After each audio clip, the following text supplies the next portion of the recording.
जय श्री राम दोस्तों, आज हम रामायण के किष्किंधा कांड की शुरुआत करते हैं, जहां भगवान श्री राम और महाबली हनुमान जी का मिलन होता है।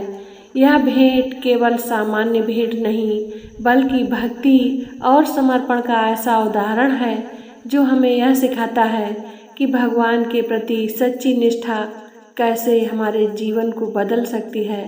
तो आइए मित्रों, इस अद्भुत कथा का आनंद लें और भगवान श्री राम के आदर्शों से प्रेरणा प्राप्त करें। तो प्यारे मित्रों, आज से हम किष्किंधा कांड में प्रवेश कर रहे हैं। कमल उत्पल तथा मत्स्यों से परिपूर्ण पंपा सरोवर के पास पहुंचने पर वहां के रमणीय दृश्यों को देखकर राम को फिर सीता का स्मरण हो आया और वे पुनः विलाप करने लगे।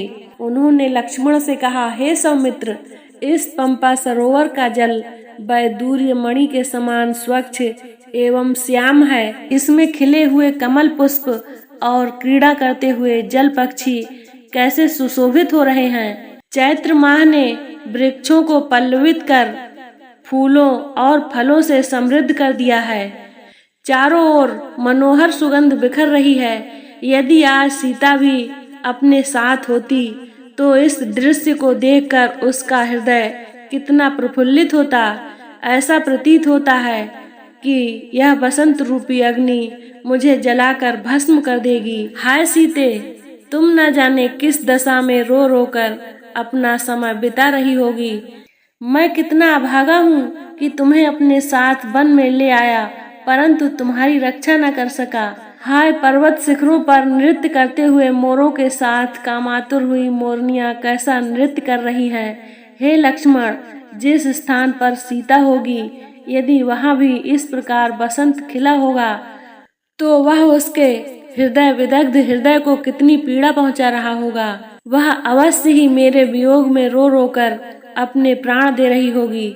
मैं जानता हूँ वह मेरे बिना पानी से बाहर निकली हुई मछली की भांति तड़प रही होगी। उसकी वही दशा हो रही होगी जो आज मेरी हो रही है, अपितु मुझसे अधिक ही हो रही होगी, क्योंकि स्त्रियां पुरुषों से अधिक भावुक और कोमल होती हैं।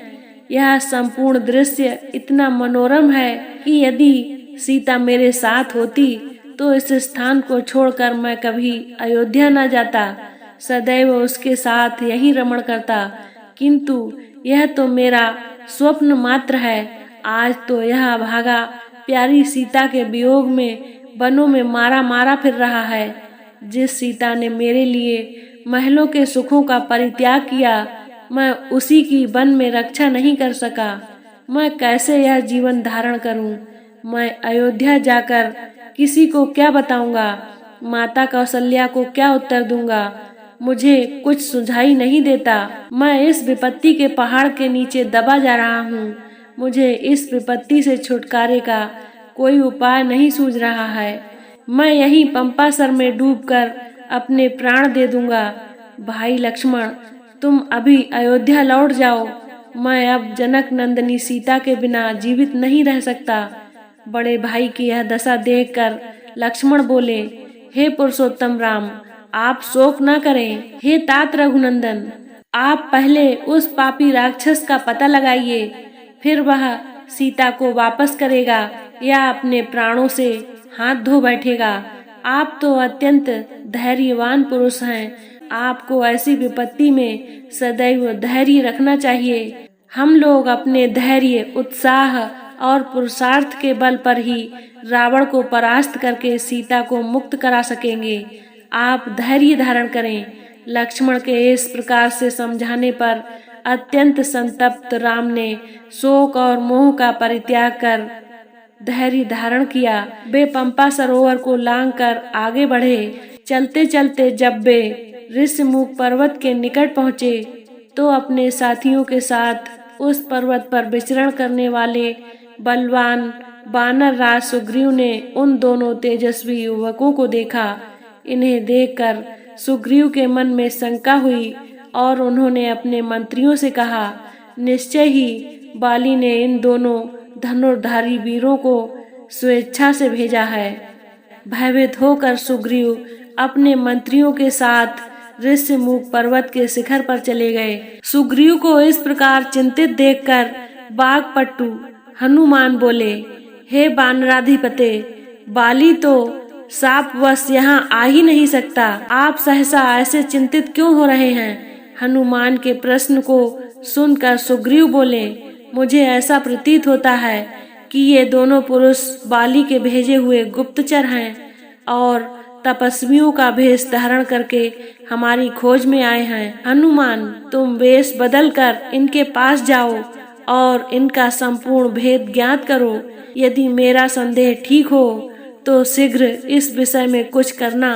सुग्रीव का निर्देश पाकर हनुमान भिक्षुक का भेष धारण कर राम लक्ष्मण के पास पहुँचे। उन दोनों को प्रणाम करके वे अत्यंत विनीत एवं मृदु वाणी में बोले, हे वीरों, आप दोनों सत्य पराक्रमी एवं देवताओं के समान प्रभावशाली जान पड़ रहे हैं। आप लोग इस वन्य प्रदेश में किस लिए आए हैं? आपके अंगों की कांति सुवर्ण के समान प्रकाशित हो रही है। आपकी विशाल भुजाओं और वीर वेश को देखकर ऐसा प्रतीत होता है कि आप इंद्र को भी परास्त करने की क्षमता रखते हैं, परंतु फिर भी आपका मुखमंडल कुम्हलाया हुआ है और आप ठंडी सांसें भर रहे हैं। इसका क्या कारण है? कृपया आप अपना परिचय दीजिए। आप इस प्रकार मौन क्यों हैं? यहाँ पर्वत पर वानर श्रेष्ठ सुग्रीव रहते हैं। उनके भाई बाली ने उन्हें घर से निकाल दिया है। वानर शिरोमणि सुग्रीव आप दोनों से मित्रता करना चाहते हैं। उन्हीं की आज्ञा से मैं आपका परिचय प्राप्त करने के लिए यहाँ आया हूँ। मैं वायु देवता का पुत्र हूँ और मेरा नाम हनुमान है। मैं भी वीर जाति का हूँ। अब आप कृपा करके अपना परिचय दीजिए। मैं सुग्रीव का मंत्री हूँ और इच्छानुकूल वेश बदलने की क्षमता रखता हूँ। मैंने आपको सब कुछ बता दिया है। आशा है आप भी अपना परिचय देकर मुझे कृतार्थ करेंगे और वन में पधारने का कारण बताएंगे। हनुमान की चतुराई भरी स्पष्ट बातों को सुनकर राम ने लक्ष्मण से कहा, हे सौमित्र, इनकी बातों से मुझे पूर्ण विश्वास हो गया है कि ये महामनस्वी वानर राज सुग्रीव के सचिव हैं और उन्हीं के हित के लिए यहाँ आए हैं। इसीलिए तुम निर्भय होकर इन्हें सब कुछ बता दो। राम की आज्ञा पाकर लक्ष्मण हनुमान से बोले, हे वानर श्रेष्ठ, सुग्रीव के गुणों से हम परिचित हो चुके हैं। हम उन्हें ही खोजते हुए यहाँ तक आए हैं। आप सुग्रीव के कथनानुसार जब मैत्री की बात चला रहे हैं वह हमें स्वीकार है। हम अयोध्यापति महाराज दशरथ के पुत्र हैं। ये श्री रामचंद्र जी उनके ज्येष्ठ पुत्र और मैं इनका छोटा भाई लक्ष्मण हूँ। 14 वर्ष का वनवास पाकर ये वन में रहने के लिए अपनी धर्मपत्नी सीता और मेरे साथ आए थे।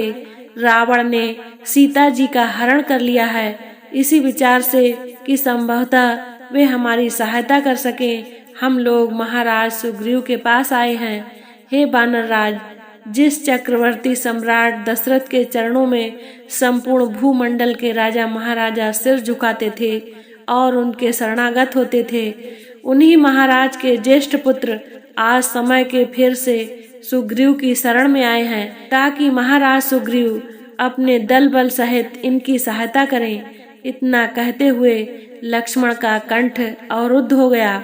लक्ष्मण के वचन सुनकर हनुमान बोले, हे लक्ष्मण, आप लोगों के आगमन से आज हमारा देश पवित्र हुआ। हम लोग आपके दर्शनों से कृतार्थ हुए। जिस प्रकार आप लोग विपत्ति में हैं, उसी प्रकार सुग्रीव पर भी विपत्ति की घटाएं छाई हुई हैं। बाली ने उनकी पत्नी का हरण कर लिया है और उन्हें राज्य से भी निकाल दिया है। इसीलिए इस पर्वत पर निर्जन स्थान में निवास करते हैं। फिर भी मैं आपको विश्वास दिलाता हूँ कि वे सब प्रकार से आपकी सहायता करेंगे। इतना कहकर हनुमान बड़े आदर से भगवान श्री रामचंद्र को और लक्ष्मण को सुग्रीव के पास ले गए। हनुमान अपने साथ राम और लक्ष्मण को लेकर किष्किंधा पर्वत के मलय शिखर पर पहुँचे, जहाँ पर सुग्रीव अपने अन्य मित्रों के साथ बैठे थे। सुग्रीव से दोनों भाइयों का परिचय कराते हुए हनुमान ने कहा, हे महाप्राज्य, अयोध्या के महाराज दशरथ के ज्येष्ठ पुत्र महापराक्रमी श्री रामचंद्र जी अपने अनुज लक्ष्मण जी के साथ यहाँ पधारे हैं। इनके पंचवटी निवास काल में इनकी पत्नी सीता जी को लंका का राजा रावण चुरा ले गया है। उन्हीं की खोज के लिए ये आपकी सहायता चाहते हैं। ये आपसे मित्रता करने की इच्छा रखते हैं। आपको इनकी मित्रता स्वीकार कर इनका यथोचित सत्कार करना चाहिए, क्योंकि ये बड़े गुणवान, पराक्रमी और धर्मात्मा हैं। ये दोनों हमारे लिए परम पूजनीय हैं। राम और लक्ष्मण का परिचय पाकर प्रसन्न चित्त सुग्रीव बोले, हे प्रभु, आप धर्मज्ञ, परम तपस्वी और सब पर दया करने वाले हैं। आप नर होकर भी मुझ वानर से मित्रता कर रहे हैं। यह मेरा परम सौभाग्य है। आपकी मित्रता से मुझे ही उत्तम लाभ होगा। मेरा हाथ आपकी मैत्री के लिए फैला हुआ है। आप इसे अपने हाथ में लेकर परस्पर मैत्री का अटूट संबंध बना दें। सुग्रीव के वचन सुनकर राम ने अत्यंत प्रसन्न होकर सुग्रीव के हाथ को अपने हाथ में लिया। फिर प्रेम पूर्वक सुग्रीव को छाती से लगा लिया। हनुमान ने भिक्षुक रूप त्याग कर अग्नि प्रज्वलित की। राम और सुग्रीव ने अग्नि की प्रदक्षिणा कर मैत्री की शपथ ली और दोनों एक दूसरे के मित्र बन गए। इसके पश्चात राम और सुग्रीव अपने अपने आसनों पर बैठकर परस्पर वार्तालाप करने लगे।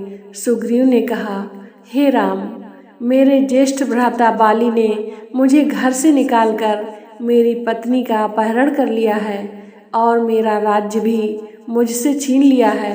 वह अत्यधिक शक्तिशाली है। मैं उससे भयभीत होकर ऋषिमुख पर्वत के इस मलयगिरी प्रखंड में निवास कर रहा हूँ। आप अत्यंत पराक्रमी और तेजस्वी हैं। आप मुझे अभय दान देकर बलि के भय से मुक्त करें। सुग्रीव के दीन वचन सुनकर राम बोले, हे सुग्रीव, मित्र तो उपकार रूप फल देने वाला होता है। मैं अपने तीक्ष्ण बाणों से तुम्हारी पत्नी के हरण करने वाले बाली का वध कर दूंगा। अब तुम उसे मरा हुआ ही समझो। सुग्रीव ने प्रसन्नता पूर्वक कहा, हे राम, मेरे मैत्रियों में श्रेष्ठ सचिव हनुमान मुझे आपकी विपत्ति की संपूर्ण कथा बता चुके हैं। आपकी पत्नी सीता आकाश या पाताल में कहीं भी हो, मैं अवश्य उनका पता लगाऊंगा। रावण को क्या, इंद्र आदि देवता भी सीता को मेरे बानरों की दृष्टि से छिपा कर नहीं रख सकते। हे राघव, कुछ ही दिनों पूर्व एक राक्षस एक स्त्री को लिए जा रहा था। उस समय हम इसी पर्वत पर बैठे थे। तब हमने उस स्त्री के मुख से हाय राम, हाय लक्ष्मण शब्द सुने थे। मेरा अनुमान है कि वह सीता ही थी। उसे मैं भली भांति देख नहीं पाया। हमें बैठे देखकर उसने कुछ वस्त्राभूषण नीचे फेंके थे। वे हमारे पास सुरक्षित रखे हैं। आप उन्हें पहचान कर देखिए, क्या वे सीता जी के ही हैं? यह कहकर सुग्रीव ने एक बानर को वस्त्राभूषणों को लाने की आज्ञा दी। उन वस्त्राभूषणों को देखकर ही राम का धीरज जाता रहा। वे नेत्रों से अश्रु बहाते हुए शोक विहल हो गए और धैर्य छोड़कर पृथ्वी पर गिर पड़े। चेतना लौटने पर वे लक्ष्मण से बोले, हे लक्ष्मण, सीता के इन आभूषणों को पहचानो। राक्षस के द्वारा हरे जाने पर सीता ने इन आभूषणों को पृथ्वी पर गिरा दिया होगा। लक्ष्मण ने कहा, भैया, इन आभूषणों में से ना तो मैं हाथों के कंकड़ों को पहचानता हूँ और ना गले के हार को और ना ही मस्तक के किसी अन्य आभूषण को पहचानता हूँ, क्योंकि मैंने आज तक सीता जी के हाथों और मुख की ओर कभी दृष्टि नहीं डाली। हाँ, उनके चरणों की नित्य वंदना करता रहा हूँ, इसीलिए इन नुपुरों को अवश्य पहचानता हूँ। ये वास्तव में उन्हीं के ही हैं। सुग्रीव भगवान राम के सामने अपने दुखों को प्रस्तुत करते हुए कहते हैं, हे राम, मैं वानर राज सुग्रीव हूँ। मेरे भाई बाली ने मुझसे मेरा राज्य छीन लिया है और मुझे हर दिन अपमानित करता है। मैं आपके चरणों में शरण लेने आया हूँ, कृपया मेरी सहायता करें। तो भगवान श्री राम कहते हैं, हे सुग्रीव, मैं तुम्हारी व्यथा सुनकर बहुत दुखी हूँ। तुमने मुझे मित्रता का प्रस्ताव दिया है और मैं तुम्हारा मित्र बनकर तुम्हारी सहायता करूँगा। मित्रता का धर्म निभाना हमारा कर्तव्य है। फिर भगवान राम का धैर्यपूर्ण उत्तर सुनकर सुग्रीव अपनी व्यथा बताते हुए भगवान राम से कहते हैं कि उनके पास अब कोई सहारा नहीं बचा। उन्होंने बताया कि किस प्रकार बाली ने उन्हें राज्य से निकाल दिया और उनके सम्मान को छीन कर दिया। फिर सुग्रीव कहते हैं, हे प्रभु, मैं हर दिन भय और अपमान में जी रहा हूँ। मैंने अपनी पत्नी और राज्य दोनों खो दिए हैं, मेरी कोई शक्ति नहीं बची। तो भगवान राम कहते हैं, हे मित्र, तुम चिंता ना करो। सच्चे मित्र का कर्तव्य है कि वह तुम्हारे दुखों को दूर करे। मैं तुम्हारी सहायता करूँगा और तुम्हें तुम्हारा राज्य और सम्मान वापस दिलाऊंगा। बाली के अन्याय को समाप्त करने के लिए मैं तुम्हारे साथ हूँ। इस वार्तालाप में राम और सुग्रीव के बीच परस्पर विश्वास स्थापित हो गया। राम सुग्रीव से वचन लेते हैं कि वह भी उनकी मदद करेंगे और बदले में राम उन्हें बाली के अत्याचार से मुक्ति दिलाएंगे। तब भगवान राम कहते हैं, हे सुग्रीव, मैं वचन देता हूँ कि तुम्हारा राज्य तुम्हें अवश्य वापस मिलेगा, परंतु मुझे यह बताओ कि तुम मेरे लिए क्या कर सकते हो।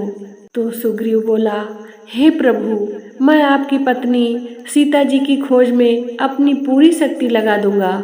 मेरे वानर सैनिक पूरे संसार में उनकी खोज करेंगे। फिर भगवान श्री राम कहते हैं, यह मित्रता अब केवल व्यक्तिगत नहीं बल्कि धर्म की स्थापना के लिए है। तुम मेरी सहायता करोगे और मैं तुम्हारी। यही मित्रता का सच्चा धर्म है। राम ने सुग्रीव को यह वचन दिया कि वे बाली को हरा कर उन्हें न्याय दिलाएंगे। फिर भगवान राम सुग्रीव से कहते हैं, हे सुग्रीव, मैं यह प्रतिज्ञा करता हूँ कि मैं तुम्हारे भाई बाली को पराजित करूँगा। बाली ने जिस प्रकार से अन्याय किया है वह अब और नहीं सहा जाएगा। तब सुग्रीव कहता है, प्रभु, मैं आपकी इस कृपा का सदा आभारी रहूँगा।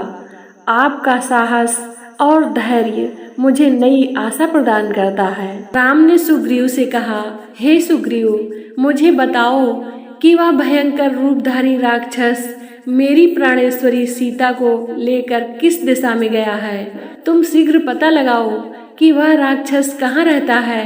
हे वानर राज, धोखे में डालकर और मेरा अपमान करके मेरी प्रियतमा को अपहरण करने वाला वह निशाचर मेरा घोर शत्रु है। मैं आज ही उसका वध करके सीता को मुक्त कराऊंगा। राम के शोक से पीड़ित वचन को सुनकर सुग्रीव ने उन्हें आश्वासन दिया, हे राम, मैं नीच कुल में उत्पन्न उस पापात्मा राक्षस की शक्ति और गुप्त स्थानों से परिचित नहीं हूँ, किंतु मैं आपको विश्वास दिलाता हूँ कि मैं शीघ्र ही ऐसा यत्न करूँगा कि मिथिलेश कुमारी सीता आपको मिल जाए। अतः आप धैर्य धारण करें। इस प्रकार से व्याकुल होना व्यर्थ है। व्याकुल होने पर मनुष्य की बुद्धि गंभीर नहीं रह पाती। आपको इस प्रकार से अधीर होना शोभा नहीं देता। मुझे भी पत्नी के विरह का महान कष्ट प्राप्त हुआ है, तथापि मैं पत्नी के लिए निरंतर शोक नहीं करता। जब मैं वानर होकर धैर्य धारण कर सकता हूँ तो आप तो नर हैं, महात्मा हैं, सुशिक्षित हैं। आप मुझसे भी अधिक धैर्य धारण कर सकते हैं। मैं आपको उपदेश नहीं दे रहा हूँ, सिर्फ मित्रता के नाते आपके हित में सलाह दे रहा हूँ। सुग्रीव की बात सुनकर राम नेत्रों से अश्रु पोंछकर बोले, हे वानरेश, तुमने वही किया है जो एक स्नेही और हितैषी मित्र को करना चाहिए। तुम्हारा कार्य सर्वथा उचित है। हे सखे, तुम्हारे इस आश्वासन ने मेरी चिंता को दूर करके मुझे स्वस्थ बना दिया है। तुम जैसे स्नेही मित्र बहुत कम मिलते हैं। तुम सीता का पता लगाने में मेरी सहायता करो और मैं तुम्हारे सामने ही दुष्ट बाली का वध करूँगा। उसके विषय में तुम मुझे सारी बातें बताओ। विश्वास करो, बाली मेरे हाथों से नहीं बच सकता। राम की प्रतिज्ञा से संतुष्ट होकर सुग्रीव बोले, हे रघुकुल मणि, बाली ने मेरा राज्य और मेरी प्यारी पत्नी मुझसे छीन ली है। अब वह दिन रात मुझे मारने का उपाय सोचा करता है। उसके भय के कारण ही मैं इस पर्वत पर निवास करता हूँ। उससे ही भयभीत होकर मेरे सब साथी एक एक करके मेरा साथ छोड़ गए हैं।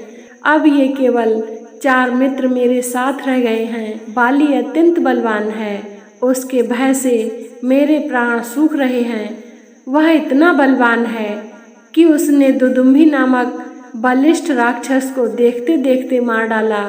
जब वह साल के वृक्ष को अपनी भुजाओं में भरकर झकझोरता है तो उसके सारे पत्ते झड़ जाते हैं।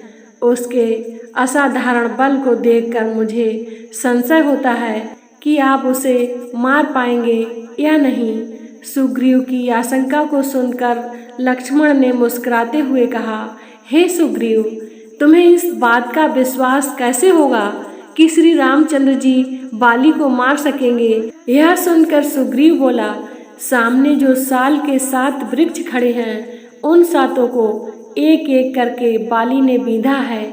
यदि राम इनमें से एक को भी बींध दे तो मुझे आशा बंध जाएगी। ऐसी बात नहीं है कि मुझे राम की शक्ति पर पूर्ण विश्वास नहीं है, किंतु मैं केवल बाली से भयभीत होने के कारण ही ऐसा कह रहा हूँ। सुग्रीव के ऐसा कहने पर राम ने धनुष पर प्रत्यंचा चढ़ाई और बाण छोड़ दिया, जिसने भीषण टंकार करते हुए एक साथ 7 साल वृक्षों को और पर्वत शिखर को भी बींध डाला।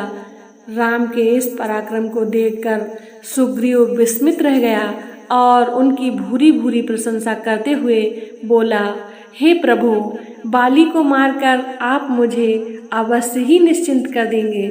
तदंतर वे सब लोग बाली की राजधानी किष्किंधापुरी में गए। वहां पहुंचकर राम एक गहन वन में ठहर गए और सुग्रीव से कहा, तुम बाली को युद्ध के लिए ललकारो और निर्भय होकर युद्ध करो। राम के वचनों से उत्साहित होकर सुग्रीव ने बाली को युद्ध करने के लिए ललकारा। सुग्रीव के इस सिंहनाद को सुनकर बाली को अत्यंत क्रोध आया। क्रोधित बाली आंधी के वेग से बाहर आया और सुग्रीव पर टूट पड़ा। बाली और सुग्रीव में भयंकर युद्ध छिड़ गया। उन्मत्त हुए दोनों भाई एक दूसरे पर घूंसों और लातों से प्रहार करने लगे। श्री रामचंद्र जी ने बाली को मारने के लिए अपना धनुष संभाला, परंतु दोनों का आकार एवं आकृति एक समान होने के कारण वे सुग्रीव और बाली में भेद न कर सके। इसीलिए उन्होंने बाण छोड़ना स्थगित कर दिया। बाली की मार न सह सकने के कारण सुग्रीव ऋष्यमुख पर्वत की ओर भागा। राम लक्ष्मण अन्य बानरों के साथ सुग्रीव के पास पहुँचे। राम को सम्मुख पाकर उसने उलाहना देते हुए कहा, मुझे युद्ध के लिए भेजकर आप पिटने का तमाशा देख रहे थे। बताइए, आपने ऐसा क्यों किया? यदि आपको मेरी सहायता नहीं करनी थी तो मुझे पहले ही स्पष्ट कह देना चाहिए था कि मैं बाली को नहीं मारूंगा। मैं उसके पास जाता ही नहीं। सुग्रीव के क्रुद्ध शब्द सुनकर श्री रामचंद्र ने बड़ी नम्रता से कहा, हे सुग्रीव, क्रोध त्यागो और मेरी बात सुनो। तुम दोनों भाई रंग, रूप, आकार, गति और आकृतियों में एक समान हो, अतः मैं तुम दोनों में अंतर नहीं कर सका और मैंने बाण नहीं छोड़ा। यदि मेरा बाण बाली को लगने के स्थान पर तुम्हें लग जाता तो मैं जीवन भर किसी को मुख दिखाने के लायक नहीं रहता। हे बानरेश्वर, अपनी पहचान के लिए तुम कोई चिन्ह धारण कर लो जिससे मैं तुम्हें पहचान लूं और फिर से युद्ध के लिए जाओ। इतना कहकर वे लक्ष्मण से बोले, हे लक्ष्मण, यह उत्तम लक्षणों से युक्त गज पुष्पी लता फूल रहे हैं। इसे उखाड़कर महामना सुग्रीव के गले में पहना दो। लक्ष्मण ने वैसा ही किया और सुग्रीव फिर से युद्ध करने चला।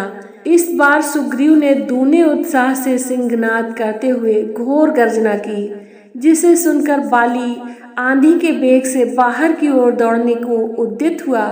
किंतु उसकी पत्नी तारा ने भयभीत होकर बाली को रोकते हुए कहा, हे वीर श्रेष्ठ, अभी आपका युद्ध के लिए जाना श्रेयकर नहीं है। सुग्रीव एक बार मार खाकर भाग जाने के पश्चात फिर युद्ध करने के लिए लौटा है। इससे मेरे मन में शंका उत्पन्न हो रही है। ऐसा प्रतीत होता है कि उसे कोई प्रबल सहायक मिल गया है और वह उसी के बल पर आपको ललकार रहा है। मुझे कुमार अंगद से सूचना मिल चुकी है कि अयोध्या के अजय राजकुमारों राम लक्ष्मण के साथ उनकी मैत्री हो गई है। संभव है वे ही उसकी सहायता कर रहे हों। राम के पराक्रम के विषय में तो मैंने भी सुना है, वे शत्रुओं को देखते देखते धराशाही कर देते हैं। यदि वे स्वयं सुग्रीव की सहायता कर रहे हैं तो उनसे लड़कर आपका जीवित रहना कठिन है। इसीलिए उचित यही है कि इस अवसर पर आप बैर छोड़कर सुग्रीव से मित्रता कर लीजिए, उसे युवराज पद दे दीजिए। वह आपका छोटा भाई है और इस संसार में भाई के समान हितु कोई दूसरा नहीं होता। उससे इस समय मैत्री करने में ही आपका कल्याण है। तारा के इस प्रकार समझाने पर बाली ने कहा, हे बरानने, मैं सुग्रीव की ललकार को सुनकर कायरों की भांति घर में छिपकर नहीं बैठ सकता और न ललकारने वाले से भयभीत होकर उसके सम्मुख मैत्री का हाथ ही बढ़ा सकता हूँ। श्री रामचंद्र जी के विषय में मैं भी जानता हूँ, वे धर्मात्मा हैं और कर्तव्य को समझने वाले हैं। वे पाप कर्म नहीं कर सकते। तुमने मेरे प्रति अपने स्नेह एवं भक्ति का प्रदर्शन कर दिया। अब मुझे मत रोको, मैं सुग्रीव का सामना अवश्य करूँगा और उसके घमंड को चूर चूर कर डालूंगा। युद्ध में मैं उससे विजय प्राप्त करूँगा, मगर उसके प्राण नहीं लूँगा। यह कहकर बाली सुग्रीव के पास पहुंचकर उससे युद्ध करने लगा। दोनों एक दूसरे पर घूंसों और लातों से प्रहार करने लगे। जब राम ने देखा कि सुग्रीव की शक्ति क्षीण होती जा रही है तो उन्होंने एक विषधर सर्प की भांति बाण को धनुष पर चढ़ाकर बाली को लक्ष्य करके छोड़ दिया। टंकार ध्वनि के साथ वह बाण बाली के वक्ष में जाकर लगा, जिससे वह बेसुध होकर पृथ्वी पर गिर पड़ा। बाली को पृथ्वी पर गिरते देखकर राम और लक्ष्मण उसके पास जाकर खड़े हो गए। जब बाली की चेतना लौटी और उसने दोनों भाइयों को अपने सम्मुख खड़ा देखा तो वह कठोर शब्दों में बोला, हे रघुनंदन, कारण कौन नाथ मोहि मारा, मैं बैरी सुग्रीव प्यारा। सुनी प्रभु बचन बान सम भारी, हरस विषाद हृदय अकुलारी। आपने छिपकर जो मुझ पर आक्रमण किया है उससे आपने कौन सा गुण प्राप्त कर लिया, किस महान यश का उपार्जन कर लिया। यद्यपि तारा ने सुग्रीव की और आपकी मैत्री के विषय में मुझे बताया था, परंतु मैंने आपकी वीरता, शौर्य, पराक्रम, धर्मपरायणता, न्यायशीलता आदि गुणों को ध्यान में रखते हुए उसकी बात नहीं मानी थी और कहा था कि न्यायशील राम कभी भी अन्याय नहीं करेंगे। आज मुझे ज्ञात हुआ कि आपकी मति मारी गई है। आप दिखावे के लिए धर्म का चोला पहने हुए हैं, वास्तव में आप अधर्मी हैं। आप साधु पुरुष के वेश में एक पापी हैं। मेरा तो आपके साथ कोई बैर भाव नहीं है, फिर भी आपने यह क्षत्रियों को लजाने वाला कार्य क्यों किया। आप नरेश हैं। राजा के गुण साम, दाम, दंड, भेद, दान, क्षमा, सत्य, धैर्य और विक्रम होते हैं। कोई राजा किसी निरपराध को दंड नहीं देता। फिर आपने मेरा वध क्यों किया।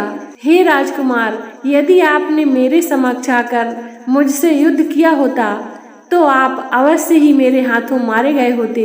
जिस उद्देश्य के लिए आप सुग्रीव की सहायता कर रहे हैं, उसी उद्देश्य को यदि आपने मुझसे कहा होता तो मैं एक ही दिन में मिथिलेश कुमारी को ढूंढकर आपके पास ले आता, आपकी पत्नी का अपहरण करने वाले दुरात्मा राक्षस रावण के गले में रस्सी बांधकर आपके समक्ष प्रस्तुत कर देता। आपने अधर्म पूर्वक मेरा वध क्यों किया? बाली के कठोर वचनों को सुनकर भगवान श्री रामचंद्र ने कहा, हे बानर, धर्म, अर्थ, काम और लौकिक सदाचार के विषय में तुम्हें ज्ञान ही नहीं है। तुम अपने बानरोचित चपलतावश व्यर्थ ही मुझ पर क्रोधित हो रहे हो। मैंने तुम्हारा वध अकारण या व्यक्तिगत बैर भाव के कारण से नहीं किया। सौम्य पर्वतों, वनों और काननों से युक्त संपूर्ण भूमंडल इक्ष्वाकु वंश के राजाओं की है। इस समय धर्मात्मा राजा भरत इस पृथ्वी का पालन कर रहे हैं। उनकी आज्ञा से हम संपूर्ण पृथ्वी में विचरण करते हुए धर्म के प्रचार के लिए साधुओं की रक्षा और दुष्टों का दमन कर रहे हैं। तुमने अपने जीवन में काम को ही प्रधानता दिया और राजोचित मार्ग पर स्थिर नहीं रहे। छोटा भाई, पुत्र और शिष्य तीनों पुत्र तुल्य होते हैं। तुमने इस धर्माचरण को त्याग कर अपने छोटे भाई सुग्रीव की पत्नी रूमा का हरण किया, जो धर्मानुसार तुम्हारी पुत्र वधू हुई। उत्तम कुल में उत्पन्न क्षत्रिय और राजा का प्रतिनिधि होने के कारण तुम्हारे इस महापाप का दंड देना मेरा कर्तव्य था।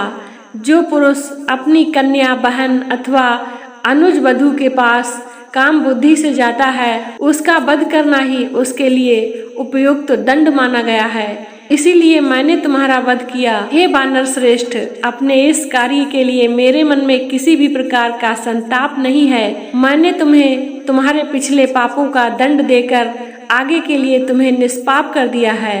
अब तुम निष्पाप होकर स्वर्ग जाओ। राम का तर्क सुन बाली ने हाथ जोड़कर कहा, हे राघव, आपका कथन सत्य है। मुझे अपनी मृत्यु पर दुख नहीं है। मेरा पुत्र अंगद मुझे अत्यंत प्रिय है और मुझे केवल उसी की चिंता है। वह अभी बालक है, उसकी बुद्धि अभी परिपक्व नहीं हुई है। उसे मैं आपकी शरण में सौंपना चाहता हूँ।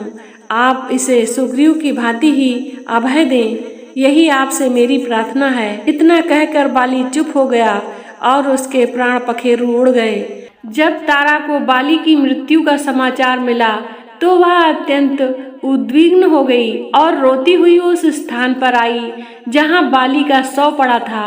तारा और अंगद बाली के शव से लिपटकर बिलख बिलख कर रोने लगे। उन दोनों को इस प्रकार रोते देखकर सुग्रीव को अत्यंत दुख हुआ। उसके नेत्रों से अश्रु बहने लगे। तारा बाली से लिपटकर विलाप कर रही थी, हे आर्यपुत्र, आप जैसे पराक्रमी वीर की राम ने छिपकर हत्या करके अत्यंत निंदनीय कर्म किया है। हे नाथ, आप मौन होकर क्यों पड़े हैं? आप अपने पुत्र अंगद को किसके सहारे छोड़ गए? देखिए वह किस प्रकार से बिलख बिलख कर रो रहा है। हे आर्यपुत्र, आज आप ऐसे निर्मोही कैसे हो गए हैं? हे स्वामी, आप मुझे और अंगद को किसके भरोसे छोड़ के जा रहे हैं? सुग्रीव, आज तुम्हारा मनोरथ सफल हो गया। अब आनंद से राज्य का सुख भोगो। आज मेरे पास पुत्र, ऐश्वर्य सब कुछ होते हुए भी मैं विधवा के नाम से पुकारी जाऊंगी। संसार में तिरस्कृत जीवन व्यतीत करूंगी। पुत्र अंगद, अपने धर्म प्रेमी पिता का अंतिम दर्शन कर लो।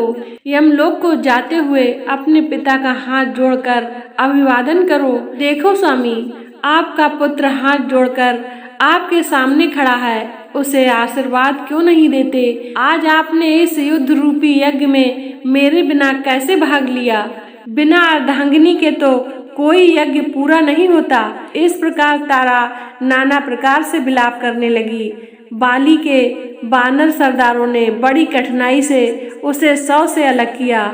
धनुष धारण किए राम को देखकर तारा उनके पास आकर बोली, हे अमल कमल दल लोचन राम, आप वीर, तेजस्वी, धर्मात्मा और महान दानवीर हैं। मैं आपसे एक दान मांगती हूँ। जिस बाण से आपने मेरे पति के प्राण लिए हैं, उसी बाण से मेरे प्राण भी हर लीजिए, ताकि मैं मर कर अपने पति के पास पहुँच जाऊँ। मेरे पति देव स्वर्ग में मेरी प्रतीक्षा कर रहे होंगे। तारा के मर्म स्पर्शी शब्दों को सुनकर रामचंद्र बोले, हे तारा, तेरा इस प्रकार शोक और विलाप करना व्यर्थ है। सारा संसार परमात्मा के द्वारा बनाए गए विधान के अनुसार चलता है। विधाता की ऐसी ही इच्छा थी। यह सोचकर तुम धैर्य धारण करो, अंगद की कोई चिंता मत करो। वह आज से इस राज्य का युवराज होगा। तुम्हारा पति वीर था, वह युद्ध करते हुए वीर गति को प्राप्त हुआ है। यह तुम्हारे लिए गौरव की बात है। शोक तज कर रोना बंद करो। रोने से दिवंगत आत्मा को कष्ट पहुंचता है। इस प्रकार राम ने तारा को अनेक प्रकार से धैर्य बंधाया। फिर वे सुग्रीव से बोले, हे वीर, तारा और अंगद को साथ ले जाकर अब तुम बाली के अंतिम संस्कार की तैयारी करो। अंगद, तुम इस संस्कार के लिए घृत चंदन आदि लेकर आओ। और हे तारा, तुम भी शोक को त्याग कर बाली के लिए अर्थी की तैयारी करो। इस प्रकार श्री रामचंद्र जी ने सबसे कह सुनकर बाली के अंतिम संस्कार की तैयारी करवाई। बाली की शव यात्रा में बड़े बड़े योद्धा और किष्किंधा निवासी रोते कलपते शमशान घाट पर पहुँचे।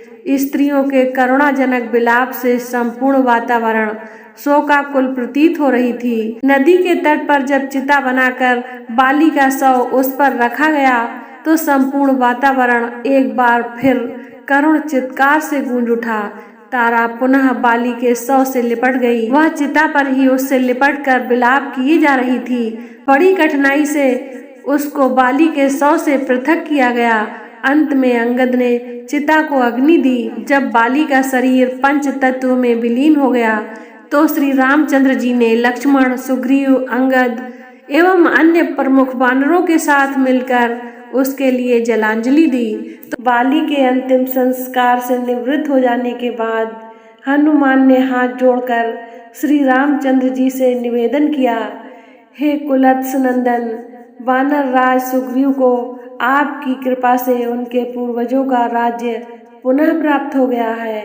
यह अत्यंत कठिन कार्य था जो कि आपके प्रसाद स्वरूप ही संपन्न हो पाया है। अब आप कृपा करके उनका राज तिलक कर अंगद को युवराज का पद प्रदान करें।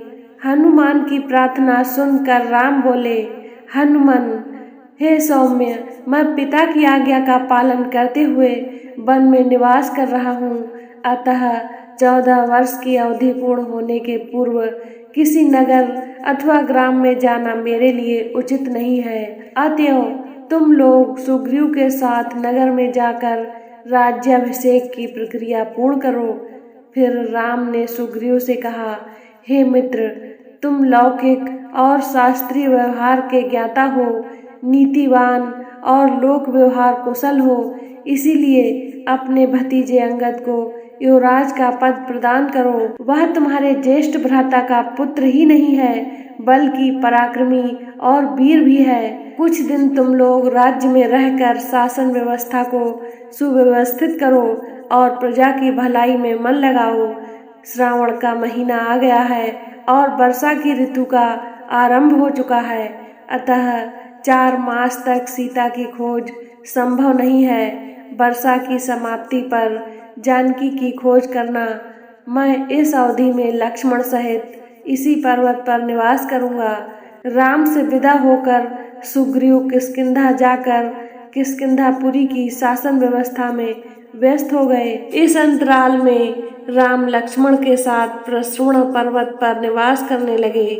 एक सुरक्षित कंदरा को कुटिया का रूप देकर वे लक्ष्मण से बोले, हे भाई, हम वर्षा ऋतु यहीं व्यतीत करेंगे। वृक्ष आदि से सुशोभित यह पर्वत अत्यंत रमणीक है। इस गुफा के निकट ही सरिता के प्रवाहित होने के कारण यह स्थान हमारे लिए और भी सुविधाजनक रहेगा। यहाँ से किष्किंधा भी अधिक दूर नहीं है, किंतु इस शांतिप्रद वातावरण में भी जानकी का वियोग मुझे दुखी कर रहा है। उसके बिना मेरे हृदय में गंभीर पीड़ा होती है। इतना कहकर वे शोक में डूब गए। अपने अग्रज को शोकातुर देखकर लक्ष्मण बोले, हे वीर, इस प्रकार व्यथित होने से कोई लाभ नहीं है। शोक से तो उत्साह नष्ट होता है और उत्साहहीन हो जाने पर रावण से हम कैसे प्रतिशोध ले सकेंगे।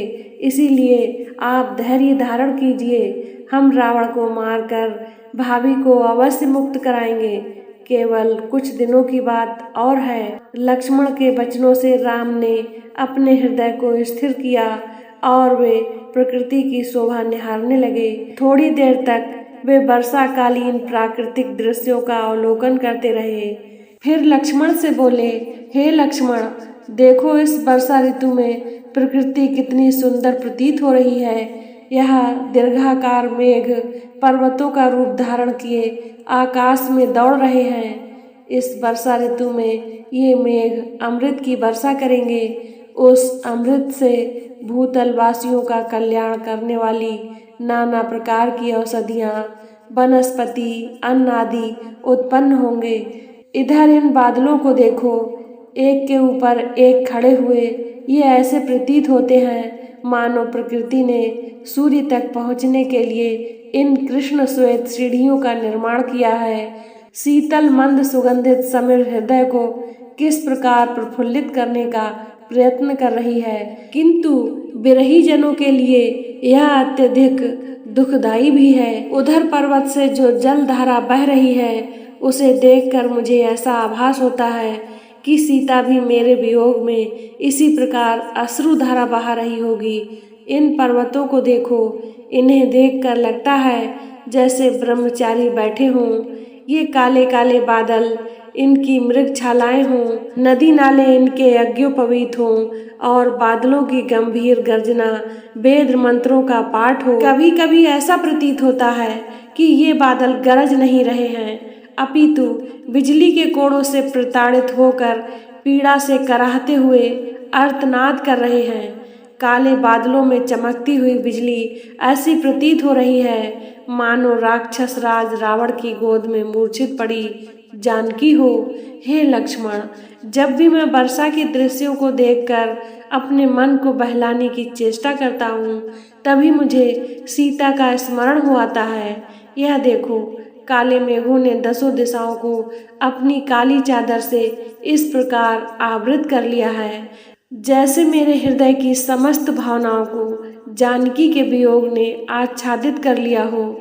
इस वर्षा ऋतु में राजा लोग अपने शत्रु पर आक्रमण नहीं करते, गृहस्थ लोग घर से परदेश नहीं जाते, घर उनके लिए अत्यंत प्रिय हो जाता है। राजहंस भी मानसरोवर की ओर चल पड़ते हैं। चकवे अपनी प्रिय चकवियों के साथ मिलने को आतुर हो जाते हैं और उनसे मिलकर अपूर्व सुख प्राप्त करते हैं। किंतु मैं एक ऐसा अभागा हूँ जिसकी चकवी रूपी सीता अपने चकवे से दूर है। मोर अपनी प्रियाओं के साथ नृत्य कर रहे हैं। ऐसा प्रतीत होता है कि बगुलों की पंक्तियों से शोभायमान जल से भरे श्याम वर्ण मेघ मानो किसी लंबी यात्रा पर जा रहे हैं। वे पर्वतों के शिखरों पर विश्राम करते हुए चल रहे हैं। पृथ्वी पर नई नई घास उग आई है और उस पर बिखरी हुई लाल लाल वीर बहुटियाँ ऐसी प्रतीत होती हैं मानो कोई नव यौवना कामिनी हरे परिधान पर लाल बूटे वाली बेल लगाए लेटी हो। सारी पृथ्वी इस वर्षा के कारण हरितमामय हो रही है। सरिताएं कल कल नाद करती हुई बह रही हैं। बानर वृक्षों पर अठखेलियां कर रहे हैं। उन्हें इस वर्षा की सुखद फुहार में भी शांति नहीं मिलती। देखो, ये पक्षी कैसे प्रसन्न होकर वर्षा की मंद मंद फुहारों में स्नान कर रहे हैं। उधर वह पक्षी पत्तों में अटकी हुई वर्षा की बूंदों को चाट रहा है। सूखी मिट्टी में सोए हुए मेढक मेघों की गर्जना से जागकर ऊपर आ गए हैं और टर टर की गर्जना करते हुए बादलों की गर्जना से स्पर्धा करने लगे हैं। जल की वेगवती धाराओं से निर्मल पर्वत शिखरों से पृथ्वी की ओर दौड़ती हुई सरिताओं की पंक्तियां इस प्रकार बिखर रही हैं जैसे किसी के धवल कंठ से मोतियों की माला टूटकर बिखर रही हो। लो, अब पक्षी घोंसले में छिपने लगे हैं, कमल सकुचाने लगे हैं और मालती खिलने लगी है। इससे प्रतीत होता है कि अब शीघ्र ही पृथ्वी पर संध्या की लालिमा बिखर जाएगी।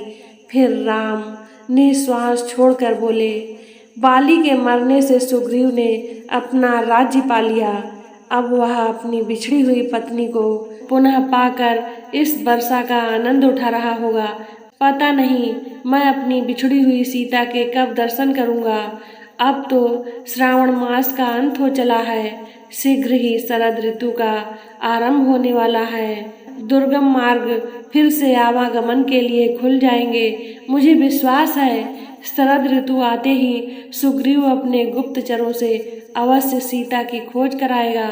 इतना कहकर राम गंभीर कल्पना के सागर में गोते खाने लगे। पवन कुमार हनुमान शास्त्रविद, नीतिज्ञ और सूझबूझ वाले मनीषी थे। कब क्या करना चाहिए और क्या नहीं, जैसी बातों को उन्हें यथार्थ ज्ञान था। बातचीत करने की कला में वे निपुण थे। उन्होंने देखा आकाश निर्मल हो गया है। अब न तो बादल ही दिखाई पड़ते हैं और न ही बिजली चमकती है। वर्षा ऋतु समाप्त हो गई है। वे सुग्रीव के विषय में विचार करने लगे। उन्हें स्पष्ट प्रतीत हुआ कि मनोरथ सिद्ध हो जाने के पश्चात सुग्रीव अपने कर्तव्य की अवहेलना करके विलासिता में मग्न रहने लगे हैं। उनकी पत्नी रूमा के साथ ही साथ अब तारा भी उनके विलास लीला का एक महत्वपूर्ण अंग बन गई है। राजकाज का भार केवल मंत्रियों के भरोसे छोड़कर वे स्वयं स्वेच्छाचारी होते जा रहे हैं। श्री राम जी को दिए गए अपने वचनों का उन्हें स्मरण भी नहीं रह गया है। इस प्रकार से सभी तरह से विचार करके हनुमान सुग्रीव के पास जाकर बोले, हे राजन, आपको राज्य और यश दोनों की ही प्राप्ति हो चुकी है। आपने कुल परंपरा से प्राप्त लक्ष्मी का भी विस्तार कर लिया है। अब आपको मित्रों को अपनाने का समय आ गया है। आपने मित्र के कार्य को सफल बनाने के लिए जो प्रतिज्ञा की है उसे पूरा करना चाहिए। आप तो जानते ही हैं कि श्री राम हमारे परम मित्र और हितैषी हैं। उनके कार्य का समय बीता जा रहा है, इसीलिए हमें जनक नंदिनी सीता की खोज आरंभ कर देनी चाहिए। सुग्रीव सत्वगुण से संपन्न थे। हनुमान के द्वारा स्मरण दिलाए जाने पर तत्काल उन्होंने श्री राम के कार्य को सिद्ध करने का निश्चय किया। उन्होंने नील नामक कुशल वानर को बुलाकर आज्ञा दी, हे नील, तुम ऐसा प्रयत्न करो जिससे मेरी संपूर्ण सेना शीघ्र यहाँ एकत्रित हो जाए। सभी यूथपतियों को सेना एवं सेनापतियों के साथ यहाँ अविलंब एकत्रित होने का आदेश दो। राज्य सीमा की रक्षा करने वाले सब उद्यमी एवं शीघ्रगामी वानरों को यहाँ तत्काल उपस्थित होने के लिए आज्ञा प्रसारित करो। सभी को सूचित कर दो कि जो भी वानर 15 दिन के अंदर यहाँ बिना किसी अपरिहार्य कारण के उपस्थित नहीं होगा उसे प्राणदंड दिया जाएगा। ऐसा प्रबंध कर सुग्रीव अपने महलों में चले गए। शरद ऋतु का आरंभ हो गया, किंतु राम को सुग्रीव द्वारा सीता की खोज के लिए कोई सूचना नहीं मिली। वे सोचने लगे कि सुग्रीव अपना उद्देश्य सिद्ध हो जाने पर मुझे बिल्कुल भूल गया है। ऐसा प्रतीत होता है कि अब सीता को पाने की कोई आशा शेष नहीं रह गई है। न जाने सीता पर कैसी बीत रही होगी। राजहंसों के शब्दों को सुनकर निद्रा त्याग करने वाली सीता न जाने अब कैसे रह रही होगी। यह शरद ऋतु उसे और भी अधिक व्याकुल कर रही होगी। यह सोचते हुए राम सीता को स्मरण करके विलाप करने लगे। उस समय लक्ष्मण फल एकत्रित करने के लिए गए हुए थे। जब लक्ष्मण फल लेकर समीपवर्ती वाटिका से लौटे तो उन्होंने अपने बड़े भाई की अवस्था पर दृष्टिपात किया। लक्ष्मण को देखते ही उन्होंने निश्वास लेकर कहा, हे लक्ष्मण, पृथ्वी को जल प्लावित कर देने वाले गरजते बादल अब शांत होकर पलायन कर गए हैं। आकाश निर्मल हो गया है। चंद्रमा, नक्षत्र और सूर्य की प्रभा पर शरद ऋतु का प्रभाव स्पष्ट दृष्टिगोचर होने लगा है। हंस मानसरोवरों का परित्याग कर पुनः लौट आए हैं और चक्रवातों के समान सरिता के रेतीले तटों पर क्रीड़ा कर रहे हैं। वर्षा काल में मतोन्मत्त होकर नृत्य करने वाले मोर अब उदास हो गए हैं। सरिता की कल कल करती वेगमयी गति अब मंद पड़ गई है। मानो वे कह रही है कि 4 दिन के यौवन पर मतोन्मत्त होकर गर्व करना उचित नहीं है। सूर्य की किरणों ने मार्ग की कीचड़ को सुखा डाला है। इससे वे आवागमन और यातायात के लिए खुल गए हैं। राजाओं की यात्रा के दिन आ गए हैं, परंतु सुग्रीव ने न तो अब तक मेरी सुधि ली है और न जानकी की खोज कराने की कोई व्यवस्था की है। वर्षा काल के ये 4 मास सीता के वियोग में मेरे लिए 100 वर्ष से भी अधिक लंबे हो गए हैं, परंतु सुग्रीव को मुझ पर अभी तक दया नहीं आई। पता नहीं मेरे भाग्य में क्या लिखा है। राज्यहीन हो गया, देश निकाला हो गया, पिता की मृत्यु हो गई, पत्नी का अपहरण हो गया और अंत में इस बानर के द्वारा भी ठगा गया। हे वीर, तुम्हें याद होगा कि सुग्रीव ने प्रतिज्ञा की थी कि वर्षा ऋतु समाप्त होते ही सीता की खोज कराऊंगा, परंतु अपना स्वार्थ सिद्ध हो जाने के पश्चात वह इस प्रतिज्ञा को इस प्रकार भूल गया है। इसीलिए तुम किष्किंधा जाकर उस स्वार्थी बानर से कहो कि जो प्रतिज्ञा करके उसका पालन नहीं करता वह नीच और पतित होता है। क्या वह भी बाली के जैसे ही यमलोक को जाना चाहता है? तुम उसे मेरी ओर से सचेत कर दो ताकि मुझे कोई कठोर पग उठाने के लिए विवश न होना पड़े। श्री रामचंद्र जी की आज्ञा पाकर सदैव बड़े भाई के हित में लगे रहने वाले लक्ष्मण क्रुद्ध होकर किष्किंधा की ओर चले। मार्ग के वृक्षों को बलपूर्वक गिराते हुए, पर्वत शिखरों को उठाकर फेंकते हुए, नगर की ऊंची ऊंची अट्टालिकाओं से सुशोभित बाजारों और चौराहों को पार कर वे सुग्रीव के राजप्रसाद में जा पहुँचे। लक्ष्मण को अत्यंत क्रोधित देखकर सुग्रीव के सुभट भयभीत होकर इधर उधर भागने लगे। लक्ष्मण सीधे सुग्रीव के रनिवास में पहुँचे। वहां से मृदंग की ताल के साथ कोकिल कंठी कामनियों के गायनों के स्वर निकल रहे थे। महाबली लक्ष्मण ने सुग्रीव के उस अंतःपुर में अनेक रंग रूप की बहुत सी रूप यौवन के गर्भ से भरी हुई सुंदर स्त्रियों को देखा। नुपुरों की झनकार और करधनी की खनखनाहट करती हुई पर स्त्रियों को देखकर शीलवान लक्ष्मण अत्यंत लज्जित हो गए। भगवान श्री रामचंद्र जी का कार्य सिद्ध होते न देखकर कुपित लक्ष्मण ने धनुष की टंकार की, जिससे समस्त दिशाएं गूंज उठी। उस समय सुग्रीव के कक्ष में इंद्र की अप्सराओं को भी लजाने वाली नृत्यांगनाएं नुपुरों और मेघमालाओं की झनकार के साथ नृत्य कर रही थीं और सुग्रीव मदपान से अचेत अर्धनिमीलित नेत्रों से यह सब देख रहा था। धनुष के टंकार की ध्वनि को सुनते ही नृत्य करने वाली रमणियां भयभीत होकर एक ओर खड़ी हो गईं। भय से सुग्रीव का मुख पीला पड़ गया। उसने सहम कर तारा से पूछा, हे प्रिय, श्री रामचंद्र जी का यह छोटा भाई अकारण ही इतना क्रुद्ध क्यों हो रहा है? तुम अपनी मृदु वाणी से उसे शांत करो। जैसे भी हो, वाणी कौशल से उसके क्रोध को शांत करके यहाँ आने का कारण ज्ञात करो। पति की आज्ञा का पालन करती हुई मुस्कुराती तारा लक्ष्मण के पास पहुंची। अपने सम्मुख सुंदर युवती को पाकर ब्रह्मचारी लक्ष्मण ने अपने क्रोध को नियंत्रित किया और अपनी दृष्टि झुका ली। लक्ष्मण को दृष्टि झुकाए देख तारा का भय कुछ कम हुआ।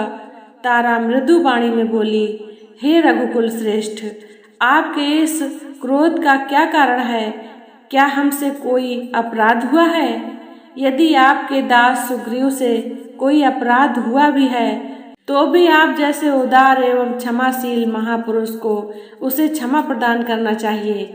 वे आपके सेवक हैं, कृतज्ञ नहीं, और न ही वे कपटी एवं मिथ्यावादी हैं। आपके उपकार को वे सदा स्मरण करते रहते हैं और आप दोनों भाइयों का ही गुणगान करते रहते हैं। श्री रामचंद्र जी की कृपा से ही उन्होंने अपने राज्य को, रूमा को और मुझे प्राप्त किया है। भारी दुख के बाद सुख मिलने के कारण उनसे कुछ भूल हो गई है और वे आपके दर्शन न कर सके। आप तो जानते ही हैं कि विश्वामित्र जैसे महामुनि भी घृताची नामक अप्सरा पर मुग्ध होकर 10 वर्ष तक उसके साथ रमण करते रहे थे। फिर सुग्रीव तो एक साधारण व्यक्ति है। तो हे राघव, मैं हाथ जोड़कर आपसे प्रार्थना करती हूँ कि आप उन्हें क्षमा कर दें। मैं आपको विश्वास दिलाती हूँ कि वे श्री रामचंद्र जी के कार्य के लिए राज्य का सुख मुझे, रूमा को और अंगद को भी छोड़ देंगे, और जब तक जनक दुलारी सीता जी को श्री रामचंद्र जी से नहीं मिला देंगे तब तक शांति से नहीं बैठेंगे। उन सबको लेकर वे आज ही सीतापति के पास जाएंगे। आप क्रोध त्याग कर मेरी बात पर विश्वास करें। मैं कभी मिथ्या भाषण नहीं करती। तारा के वाक्यों से शांत होकर लक्ष्मण सुग्रीव के पास पहुँचे। लक्ष्मण के पहुँचते ही सुग्रीव अपने आसन से उठकर खड़ा हो गया। उसके एक ओर रूमा और दूसरी ओर तारा थी। लक्ष्मण ने क्रुद्ध होकर कहा, हे वानरराज, संसार जितेंद्रिय, दयालु और कृतज्ञ राजा का ही सम्मान करता है। जो किसी मनुष्य को सहायता देने का वचन देकर भी उसकी सहायता नहीं करता, उसे आत्महत्या जैसा महापाप लगता है।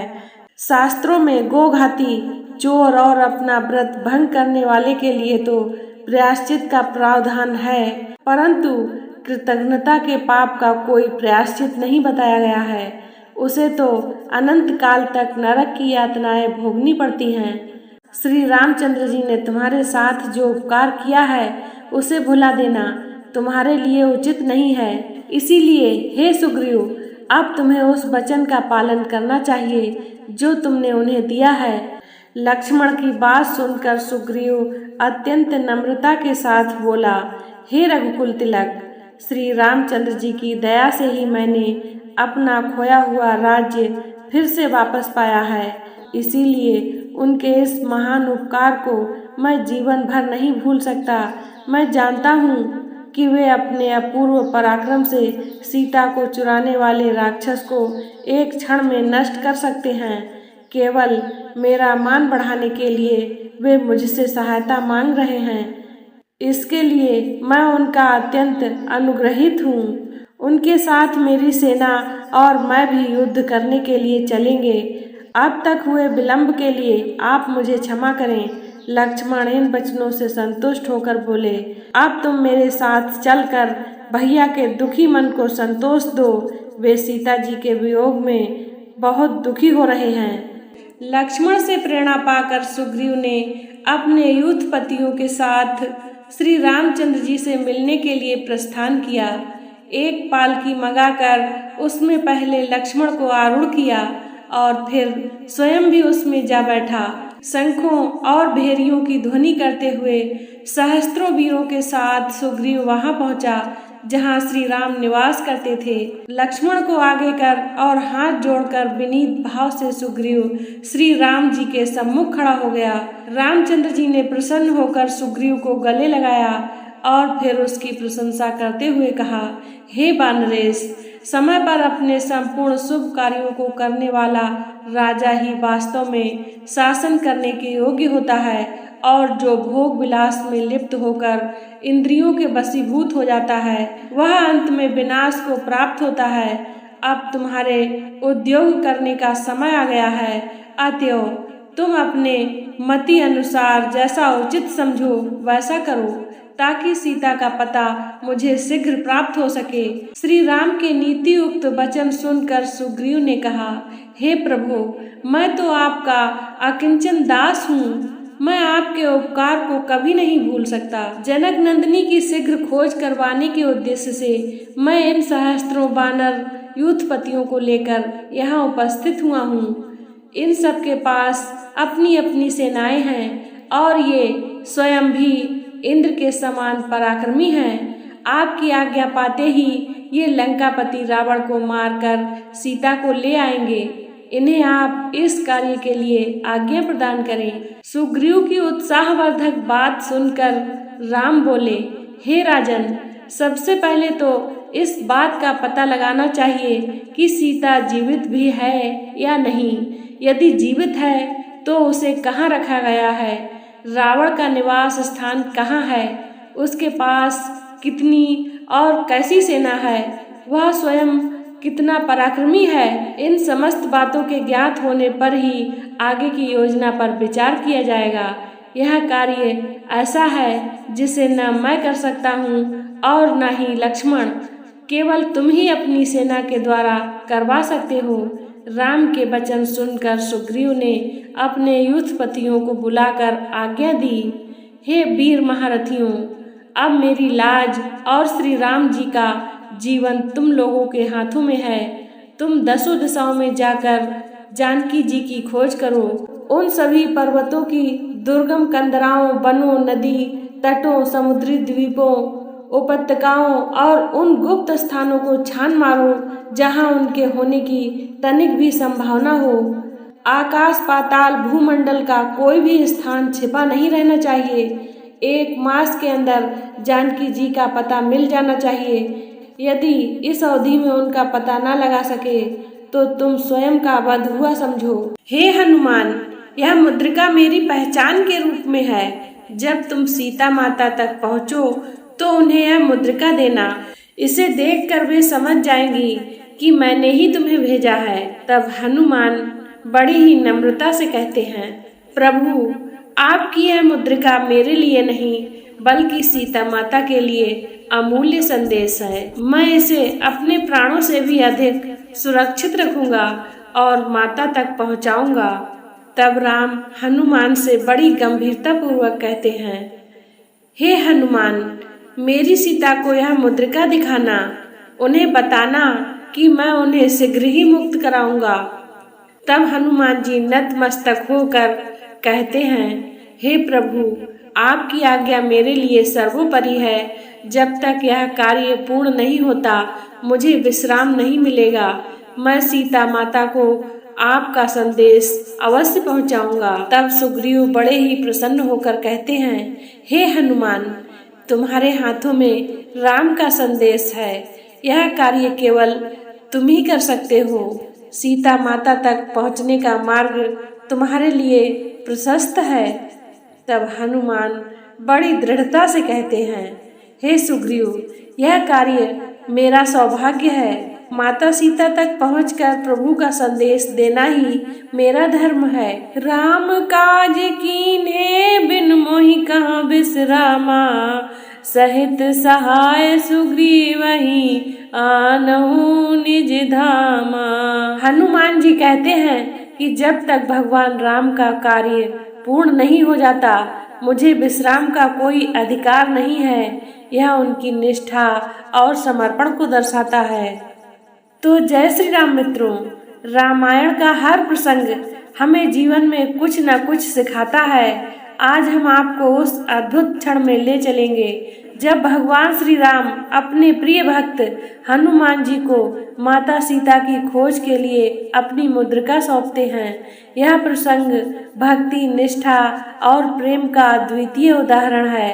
तो आइए मित्रों, सुनते हैं इस प्रेरणादायक कहानी को विस्तार से। तो प्यारे मित्रों, आज की इस रामायण की कथा में आप सुन रहे हैं हनुमान को मुद्रिका देना।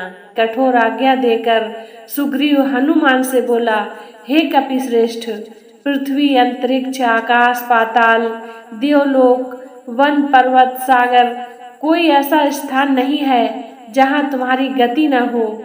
असुर, गंधर्व, नाग, मनुष्य, देवता, समुद्र तथा पर्वतों सहित संपूर्ण लोकों को तुम जानते हो और तुम अतुल, अद्वितीय, पराक्रमी तथा साहसी हो। तुम्हारी सूझबूझ और कार्यकुशलता भी अपूर्व है।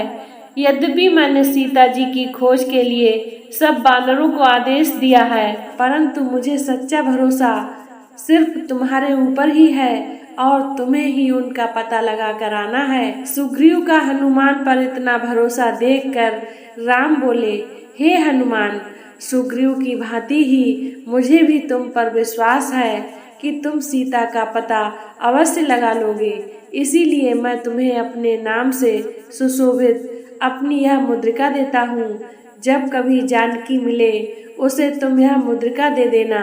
इसे पाकर वह तुम्हारे ऊपर संदेह नहीं करेगी, तुम्हें मेरा दूत समझकर सारी बातें बता देगी। राम की मुद्रिका लेकर हनुमान ने उसे अपने मस्तक से लगाया और सुग्रीव तथा श्री राम के चरणों को स्पर्श करके वानरों की सेना के साथ सीता को खोजने के लिए निकल पड़े। शेष वानर भी सुग्रीव के निर्देशानुसार भिन्न भिन्न दिशाओं के लिए चल पड़े। उन्होंने वनों, पर्वतों, गिरी कंदराओं, घाटियों, ऋषि मुनियों के आश्रमों, विभिन्न राजाओं की राजधानियों, शैल शिखरों, सागर द्वीपों, राक्षसों, यक्षों, किन्नरों के आवासों आदि को छान मारा, परंतु कहीं भी उन्हें जनक नंदिनी सीता का पता नहीं मिला। अंत में भूख प्यास से व्यथित होकर, उत्साहहीन हो, निराशा के साथ एक स्थान पर बैठकर अपने कार्यक्रम के विषय में विचार विमर्श करने लगे। एक युद्धपति ने उन्हें संबोधित करते हुए कहा, हमने उत्तर, पूर्व और पश्चिम दिशा का कोई स्थान नहीं छोड़ा। अत्यंत अगम्य प्रतीत होने वाले स्थानों को भी हमने छान मारा, किंतु कहीं भी महारानी सीता जी का पता नहीं चला। मेरे विचार से अब हमें दक्षिण दिशा की ओर प्रस्थान करना चाहिए। इसीलिए अब अधिक समय नष्ट न करके हमें तत्काल चल देना चाहिए। युद्धपति का प्रस्ताव स्वीकार कर सबसे पहले यह दल विंध्याचल पर्वत पर पहुंचा। वहां की गुफाओं, जंगलों, पर्वत शिखरों आदि सभी स्थानों को उन्होंने छान मारा, किंतु जनक नंदिनी सीता के उन्हें दर्शन नहीं मिले। विंध्य पर्वत के आसपास का महान देश अनेक गुफाओं तथा घने जंगलों से भरा था, इसीलिए वहां जानकी जी को ढूंढने में उन्हें अत्यंत कठिनाई का सामना करना पड़ा। इस प्रकार से जानकी जी की खोज के लिए सुग्रीव के द्वारा दिया गया समय व्यतीत हो गया। समस्त वानर पूर्णतः निराश हो गए और सुग्रीव के द्वारा दिए जाने वाले दंड के विषय में सोचकर अत्यंत भयभीत भी हो गए। उनकी निराशा और भय को देखकर महाबुद्धिमान अंगद ने कहा, निराशा और भयभीत होने की आवश्यकता नहीं है। यदि हम सभी वानर अभी भी प्रयत्न करके जानकी जी को खोज लेंगे तो महाराज सुग्रीव प्रसन्न ही होंगे। कर्म का फल अवश्य ही मिलता है, अतः खिन्न होकर उद्योग को छोड़ देना कदापि उचित नहीं है। राजकुमार अंगद की बातों से उत्साहित होकर वानरों ने जानकी जी की खोज के लिए पुनः उद्योग करना आरंभ कर दिया।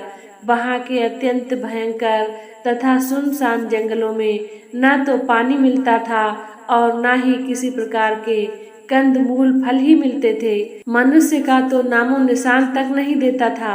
वहां अन्वेषण कार्य बहुत ही कठिन था और वानरों को वहां अत्यंत कष्ट सहन करना पड़ रहा था। समस्त वानर भूख प्यास से व्याकुल होकर वहां घूम रहे थे तो उन्हें एक गुफा दिखाई पड़ी। वह गुफा यद्यपि अंधकारमय थी, किंतु उसमें से हंस, क्रौंच, सारस और जल से भीगे हुए चकवे निकलते हुए दृष्टिगत हुए। उन जल के भीगे हुए पक्षियों को देखकर हनुमान जी ने अनुमान लगाया कि अवश्य ही उस गुफा के भीतर जल का स्रोत है। हनुमान जी की सलाह के अनुसार समस्त वानर उस गुफा में प्रवेश कर गए। जब हनुमान और स्वयं प्रभा की भेंट होती है तब हनुमान जी आदर पूर्वक कहते हैं, हे देवी, हम माता सीता की खोज में हैं और इस गुफा में भटक गए हैं, कृपया हमें सही मार्ग दिखाएं। तब स्वयं प्रभा शांत स्वर में कहती हैं, हे राम के प्रिय भक्त, आपका आना यहाँ पूर्ण निर्धारित है। यह गुफा मैदानों की है, परंतु मेरे आश्रम में आने वाले भक्तों को मैं सही मार्ग दिखाने का वचन देती हूँ। तब हनुमान जी कहते हैं, हे देवी, आपका यह उपकार हम कभी नहीं भूलेंगे। आपने संकट में हमारी सहायता की है। तब स्वयं प्रभा बड़ी ही विनम्रता से कहती हैं, मेरे लिए यह सौभाग्य की बात है कि मैं प्रभु राम के भक्तों की सेवा कर सकी। सेवा ही मेरा धर्म है और यही मेरी तपस्या का फल है।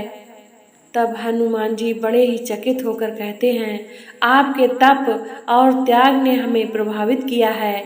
आप इतनी महान तपस्विनी हैं, फिर भी इतना विनम्रता का भाव रखती हैं। तब स्वयं प्रभा मुस्कुराते हुए कहती हैं, तप और त्याग का फल यही है कि हम दूसरों की निस्वार्थ सेवा करें। मेरे लिए प्रभु राम के भक्तों की सहायता करना ही सबसे बड़ी साधना है।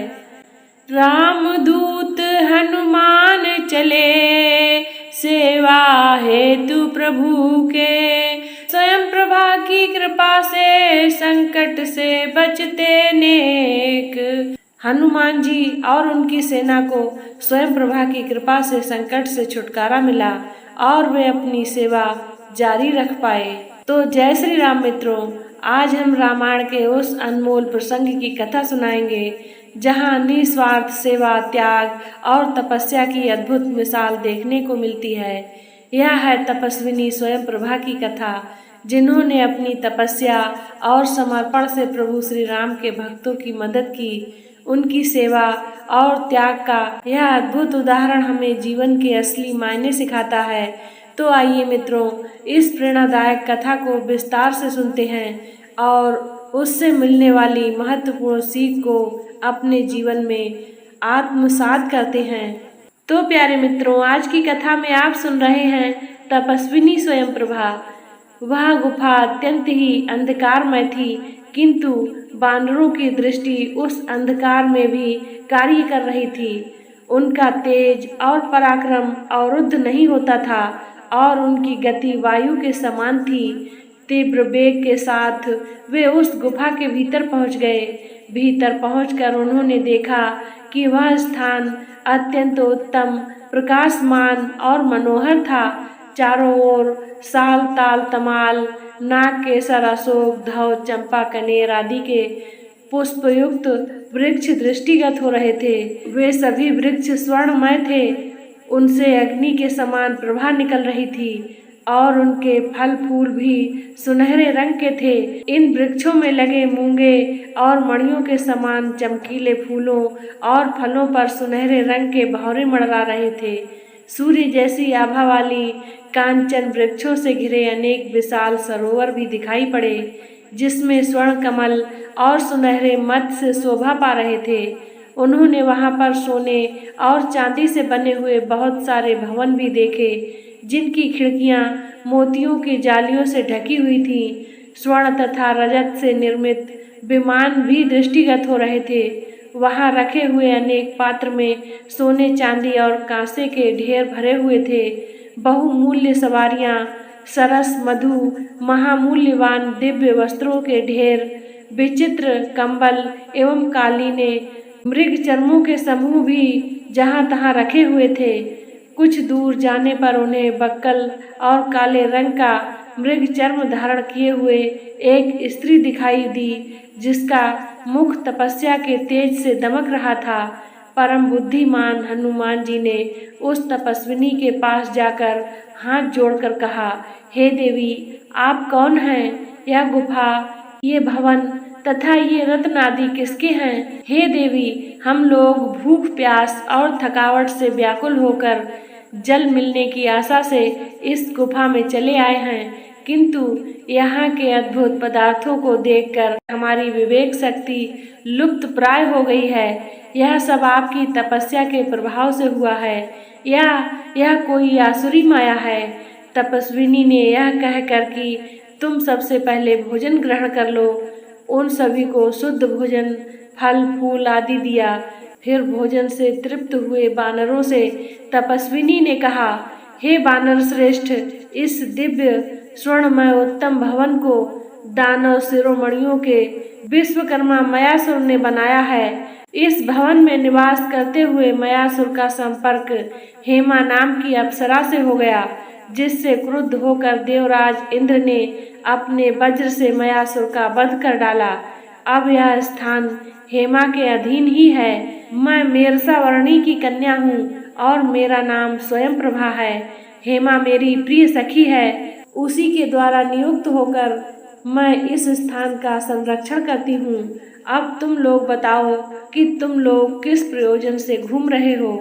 तब पवन कुमार हनुमान जी बोले, हे देवी, पिता की आज्ञा से दशरथ नंदन श्री राम अपनी पत्नी सीता और अनुज लक्ष्मण के साथ दंडकारण्य में निवास कर रहे थे।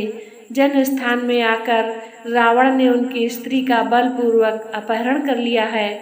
श्री राम वानर राज सुग्रीव के मित्र हैं। हम लोग अपने राजा सुग्रीव की आज्ञा से जानकी जी की खोज कर रहे हैं। हमें इस गुफा से बाहर निकलने का कोई मार्ग नहीं दिख रहा है, अतः आप हमें यहाँ से बाहर निकालने की कृपा करें ताकि हम अपने कर्तव्य को पूर्ण कर सकें। तपस्विनी स्वयं प्रभा ने कहा, हे श्रेष्ठ वानरों, यद्यपि इस स्थान में आ जाने वाला जीवन भर यहाँ से बाहर नहीं निकल सकता, किंतु मैं अपने तप के प्रभाव से तुम सबको यहाँ से बाहर निकाल दूंगी। तुम सभी अपनी आंखें बंद कर लो। वानरों की आंखें मूंदते ही स्वयं प्रभा ने निमिष मात्र में उन्हें गुफा से बाहर निकाल कर कहा, अब तुम अपनी आंखें खोल लो। यह देखो, तुम्हारे समक्ष महासागर लहला रहा है, तुम्हारा कल्याण हो। इतना कहकर तपस्विनी स्वयं प्रभा अपने स्थान में वापस चली गईं। कपितन तेज प्रताप तुम्हारा, है विधिवश संसार हमारा। राम काज लगी तब अवतारा, सुनतहि भयहु पर्वताकारा। जामवंत जी हनुमान जी को याद दिलाते हैं कि तुम में अतुलनीय बल और पराक्रम है और तुम्हारा जन्म राम जी के कार्य के लिए ही हुआ है। जैसे ही हनुमान जी ने यह सुना, वे पर्वत के समान विशाल और शक्तिशाली हो गए। इस प्रेरणा ने उन्हें अपने सामर्थ्य को पहचानने और सीता जी का पता लगाने के लिए उड़ान भरने की प्रेरणा दी। तो जय श्री राम मित्रों, आज की इस कथा में हम जानेंगे रामायण का एक ऐसा महत्वपूर्ण प्रसंग जहां जामवंत जी ने हनुमान जी को उनकी शक्ति का स्मरण दिलाया। हनुमान जी जिनमें अपार शक्ति थी, परंतु वे स्वयं उससे अनजान थे। जामवंत के प्रेरक वचनों ने न केवल उन्हें जागृत किया, बल्कि उन्हें महान कार्य के लिए प्रेरित किया। तो आइए मित्रों, इस अद्भुत कथा को विस्तार से सुने और उससे प्रेरणा प्राप्त करें। तो प्यारे मित्रों, आज की कथा में आप सुन रहे हैं जामवंत द्वारा हनुमान को प्रेरणा। वानरों के समक्ष भयंकर महासागर विशाल लहरों से व्याप्त होकर निरंतर गर्जना कर रहा था। समुद्र तट पर बैठकर वे विचार विमर्श करने लगे। युवराज अंगद निराश होकर बोले, सीता जी को खोज पाने में हम लोग सर्वथा निष्फल रहे हैं। अब हम लौटकर राजा सुग्रीव और रामचंद्र जी को कैसे मुख दिखलाएंगे। निष्फल होकर लौटने से तो अच्छा है कि हम यहाँ अपने प्राण त्याग दें। इस पर बुद्धिमान हनुमान जी ने कहा, हे तारानंदन, तुम युद्ध में अपने पिता के समान ही अत्यंत शक्तिशाली हो। अत्यंत बुद्धिमान होते हुए भी तुम इस तरह से निराशा की बातें क्यों कर रहे हो? यह तुम्हें शोभा नहीं देता। इस प्रकार से उनका विचार विमर्श चल ही रहा था कि वहां पर गिद्धराज संपाति आ पहुंचा। वानरों को देखकर वह बोला, आज दीर्घ काल के पश्चात मुझे मेरे कर्मों के फल के रूप में यह भोजन प्राप्त हुआ है। मैं एक एक करके वानरों का भक्षण करता जाऊंगा। संपाति के वचन सुनकर दुखी हुए अंगद ने हनुमान जी से कहा, एक तो हम लोग जानकी जी को खोज नहीं पाए, उस पर यह दूसरी विपत्ति आ गई है। हमसे तो अच्छा गिद्धराज जटायु था, जिसने श्री राम जी के कार्य को करते हुए अपने प्राण न्यौछावर कर दिए। अंगद के मुख से जटायु का नाम सुनकर संपाति ने आश्चर्य से कहा, जटायु तो मेरा छोटा भाई है, तुम उसके विषय में मुझे पूरा हाल बताओ। अंगद से जटायु के विषय में पूरा हाल सुनकर संपाति बोला, हे बंधुओं, तुम सीता जी की खोज करने जा रहे हो। मैं इस विषय में जो भी जानता हूँ वह तुम्हें बताता हूँ, क्योंकि रावण से मैं अपने छोटे भाई जटायु का प्रतिशोध लेना चाहता हूँ, परंतु मैं वृद्ध और दुर्बल होने के कारण रावण का वध नहीं कर सकता। इसीलिए मैं तुम्हें उसका पता बताता हूँ। सीता जी का हरण करने वाला रावण लंका का राजा है और उसने सीता जी को लंकापुरी में ही रखा है, जो यहाँ से 100 योजन यानी कि 400 कोस दूरी पर है और इस समुद्र के उस पार है। लंकापुरी में बड़े भयंकर सुभट पराक्रमी राक्षस रहते हैं। लंकापुरी एक पर्वत के ऊपर स्वर्ण निर्मित नगरी है, जिसका निर्माण स्वयं विश्वकर्मा ने किया है। उसमें बड़ी सुंदर ऊंची ऊंची मनोरम स्वर्ण निर्मित अट्टालिकाएं हैं। वहीं पर स्वर्ण कोट से घिरी अशोक वाटिका है, जिसमें रावण ने सीता को राक्षसियों के पहरे में छिपा कर रखा है। इस समुद्र को पार करने का उपाय करो, तभी तुम सीता तक पहुंच सकोगे। यह कहकर वह गिद्ध मौन हो गया। विशाल सागर की अपार विस्तार देखकर सभी बानर चिंतित होकर एक दूसरे का मुंह ताकने लगे। अंगद, नल, नील आदि किसी भी सेनापति को समुद्र पार करके जाने का साहस नहीं हुआ। उन सबको निराश और दुखी देखकर वृद्ध जामवंत ने कहा, हे पवनसुत, तुम इस समय चुपचाप क्यों बैठे हो? तुम तो वानर राज सुग्रीव के समान पराक्रमी हो। तेज और बल में तो राम और लक्ष्मण की भी बराबरी कर सकते हो। तुम्हारा वेग और विक्रम पक्षी राज गरुड़ से किसी भी भांति कम नहीं है, जो समुद्र में से बड़े बड़े सर्पों को निकाल लाता है। इतना अतुल बल और साहस रखते हुए भी तुम समुद्र लांघकर जानकी जी तक पहुँचने के लिए तैयार क्यों नहीं होते? तुम्हें तो समुद्र या लंका में मृत्यु का भी भय नहीं है, क्योंकि तुम्हें देवराज इंद्र से इच्छा मृत्यु का वरदान प्राप्त है। जब तुम चाहोगे तभी तुम्हारी मृत्यु होगी, अन्यथा नहीं। तुम केसरी के क्षेत्रज्ञ और वायुदेव के औरस पुत्र हो, इसीलिए उन्हीं के सदृश तेजस्वी और अबाध गति वाले हो।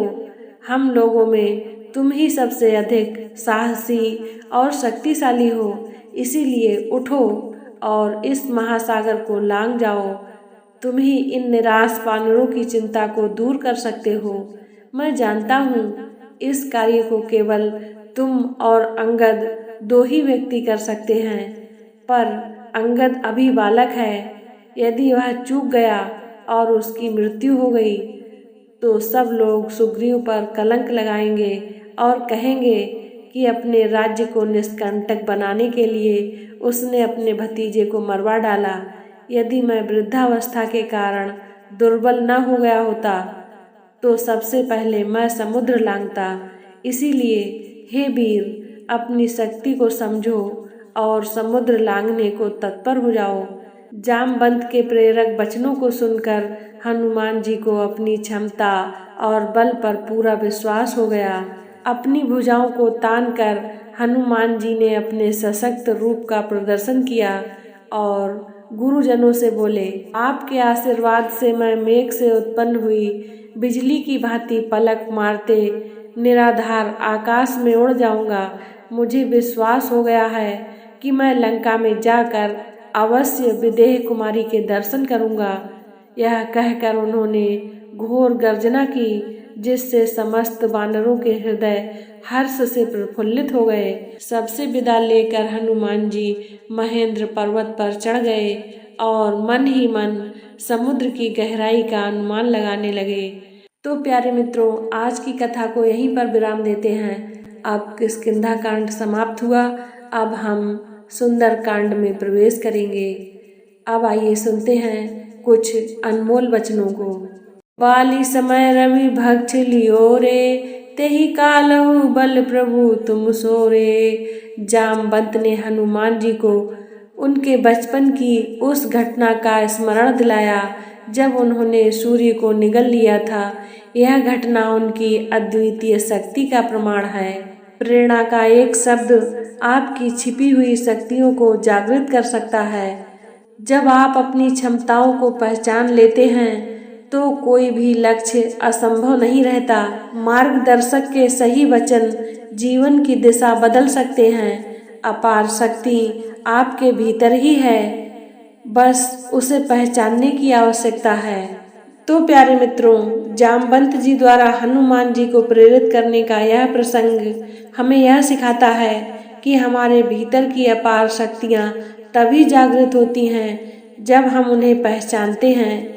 सही प्रेरणा और मार्गदर्शन हमें किसी भी कठिनाई से लड़ने की ताकत दे सकते हैं। इस प्रेरणादायक कथा से यह सीख मिलती है कि कोई भी लक्ष्य असंभव नहीं होता, बस हमें अपनी क्षमताओं पर विश्वास होना चाहिए। अगर आपको यह वीडियो प्रेरणादायक लगी हो तो कृपया इसे लाइक करें, शेयर करें और हमारे चैनल को सब्सक्राइब करें। तो प्यारे मित्रों, मिलते हैं अगले एपिसोड में। तब तक के लिए जय श्री राम, जय हनुमान।